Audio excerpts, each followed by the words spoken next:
जितेंद्र जी। राधे राधे। राधे राधे महाराज जी।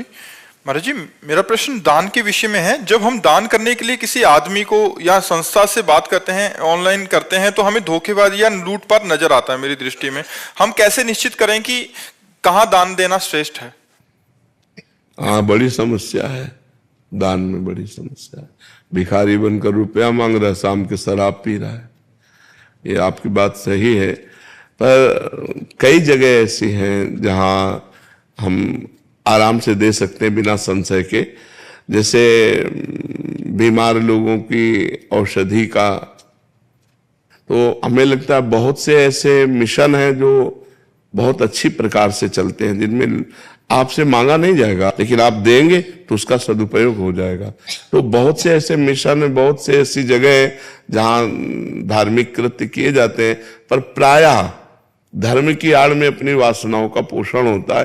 ये निर्णय करना बड़ा कठिन है कि हम कहाँ धन अपना दे दें। तो हम धन भगवान को दें, जिसको भी दान करें तो तुदीयम वस्तु गोविंदम तुभ्यमेव समर्पय, हम उसे व्यक्ति ही मत माने। जब हम किसी मिशन के किसी व्यक्ति को दें तो व्यक्ति न माने, हे भगवान आपके द्वारा दिया हुआ धन ये मैं आपको दे रहा हूं, अब आप जानो, आपका कार्य जाने। अगर वो गलत जगह लगाएगा तो वो नरक जाएगा, आपका मंगल हो जाएगा। तो दियम वस्तु गोविंदम तुभ्यमेव समर्पय। नहीं तो ऐसे तो सब जगह संशय हो जाएगा, नहीं हो जाएगा। क्योंकि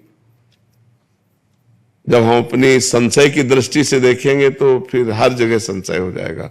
और अगर हम सद्भावना से देखेंगे तो मुझे लगता है फिर ठीक रहेगा। तो हम सद्भावना से देखें, जहां हमें कोई ऐसा मिशन, जहां ऐसा कोई हमें एनजीओ आदि दिखाई दे कि जिनमें बड़े बूढ़ों की सेवा हो रही, गरीबों की सेवा हो रही, बीमारों की सेवा हो रही, वहां ये भगवान ये आपका धन आपको देता हूं, इस भावना से दे दो, तो आपका भगवान के पास जाएगा। भगवान से बढ़कर कोई अधिकारी तो है नहीं, और वो जो कुछ करेगा वो भोगेगा। आपने तो कल्याण के लिए दिया, मंगल के लिए दिया। जी। श्वेता अग्रवाल जी, जलंधर से। राधे राधे। राधे राधे महाराज जी। महाराज जी, मान सम्मान विलासिता यश इज्जत ये सब चाहिए महाराज जी परिवार में।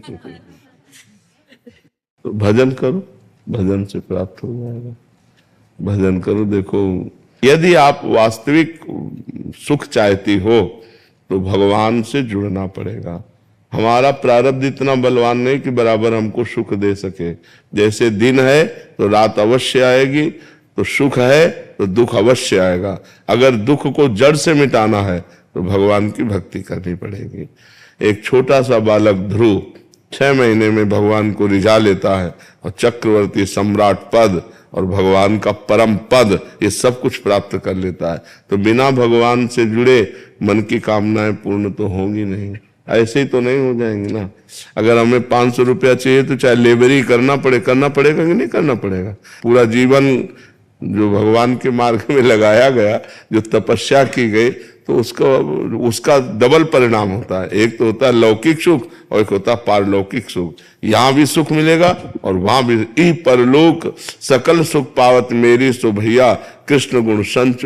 यदि भगवान का भजन नहीं करोगे तो देखो, सुदामा जी मांग के खाते थे, कई दिन भोजन नहीं मिलता था, और जब भगवान की नजर हो गई तो सुदामापुरी बस गई। जैसे द्वारिकापुरी, ऐसे सुदामापुरी बस गई। तो यदि सम्मान मान तो विलासिता अगर है तो भगवान से है, क्योंकि उन्हीं का सारा वैभव है।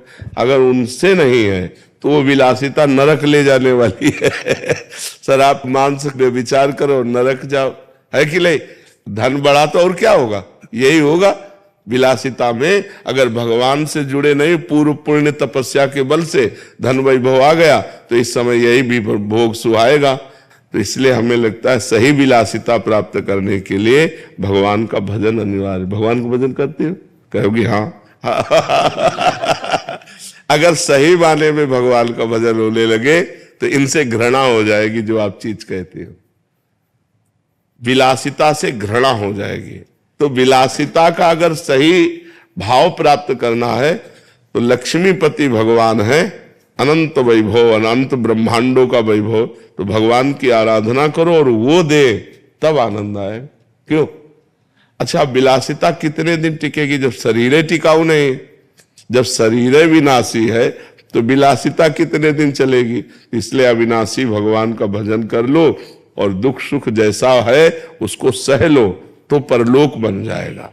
परलोक यहाँ का सब टिकाऊ नहीं है, विलासिता यहाँ का सुख टिकाऊ नहीं। काफी सुख तो भोग ही लिए।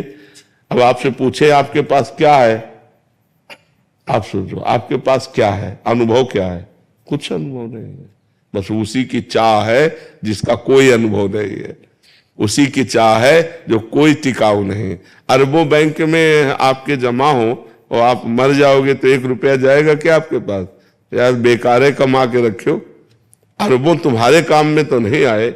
इतना व्यवहार, इतना पद प्रतिष्ठा, यदि परलोक के लिए तुमने भजन नहीं किया तो यहां से जब जाओगे तो न तुम्हारी पढ़ाई जाएगी, न तुम्हारी प्रतिष्ठा जाएगी, न तुम्हारी गाड़ी जाएगी, न तुम्हारे मित्र जाएंगे, न तुम्हारा बैंक बैलेंस जाएगा। अब अगला जन्म पता नहीं इसकी कौन सा जन्म हो। इसलिए हमको चाहिए कि मनुष्य जीवन में ऐसे आचरण करें कि पाप ना हो और ऐसे आचरण करें कि हमें भगवान की प्रसन्नता मिल जाए, हमारा अगला जन्म ठीक बन जाए। तो खूब नाम जप करो, सत्संग सुनो, शास्त्रों का स्वाध्याय करो और पवित्र आचरण करो। मांस मदिरा व्यभिचार गंदी बातें इनसे बचो तो सब मंगल हो जाएगा, तभी सब मंगल हो जाएगा।